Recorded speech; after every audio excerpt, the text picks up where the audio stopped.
गुरुदेव भगवान, सभी निज परिकरों के वार्तालाप में यही जाना कि सबको अखंड ब्रिजवास आपके संकल्प और कृपा से ही मिला है महाराज जी।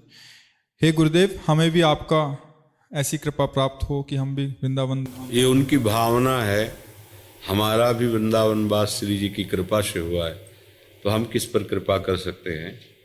उसी कृपा समुद्र के प्रवाह में जिसने आश्रय ले लिया, वो इसमें उनका भाव, हम उनका भाव गलत नहीं कहते। जाकी रही भावना जैसी, प्रभु मूरत देखी तिन तैसी।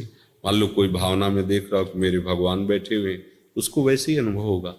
पर अगर हमसे पूछोगे तो तिनका ज्यों बयार के बस, हवा तिनका को उड़ा करके ऐसे अच्छी जगह रख दिया तो इन तिनका का क्या पुरुषार्थ, और नाली में गिरा दिया तो तिनका का क्या पुरुषार्थ। ऐसे कृपा रूपी हवा ने हमें वृंदावन वास में बैठा लिया। नहीं तो हम तो तिनका है, हमारी क्या सामर्थ्य है कि हमारे न खाने को, न पीने को, न वास, न कोई व्यवस्था।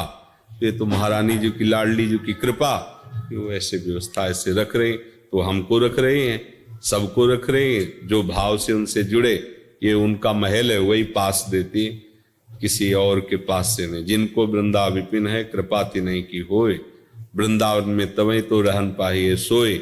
अब जिसने गुरु को श्री जी मान लिया है, प्रभु मान लिया है, वो अपनी भावना कर रहा है, तो श्री जी उनकी उसी भावना से उनकी पूर्ति कर रहे हैं, कर श्री जी रहे हैं। यहां अगर समझो कोई सामर्थ्य है तो सच्ची कहते हैं, तिनके की जैसे कोई सामर्थ्य नहीं, ऐसे इस शरीर की या शरीरधारी की कोई सामर्थ्य नहीं। ये श्री जी की कृपा से चल रहा है। जो कछ होए सब तिहारी, कृपा से बिहारी बिहारी। ये भ्रम है, कोई व्यक्ति, कोई शरीरधारी कुछ कर सकता है, ये केवल लाडली लाल की कृपा। और उसी कृपा का परिचय, उसी कृपा की धारा में आपको डुबोने के लिए ये सब बातें हो रही। उनका नाम रूप लीला धाम, अगर जरा भी कृपा उनकी ना हो तो कोई छू नहीं सकता, राधा नहीं बोल सकता, कोई धाम नहीं आ सकता, कोई प्रियालाल की चर्चा न कर सकता है, न बोल सकता है। अगर ये है तो उनकी हमारे ऊपर बहुत कृपा है, और उस कृपा में हम डूबे। जितना मिला है उतने की बार बार बलिहारी जाए तो आगे देने वाला अपने आप और दे देगा। जब वो देखता है जितना दिया है उसका ही आदर नहीं है, तो फिर 100 रुपया दिया, बर्बाद कर दिया, तो 1000 रुपये काहे को देगा पिता। वो तो सर्वज्ञ देख रहा है ना कि 100 तो खर्चा नहीं कर पाया, अब इसे 1000 और लाख की चेक दे दे तो बर्बाद ही करेगा।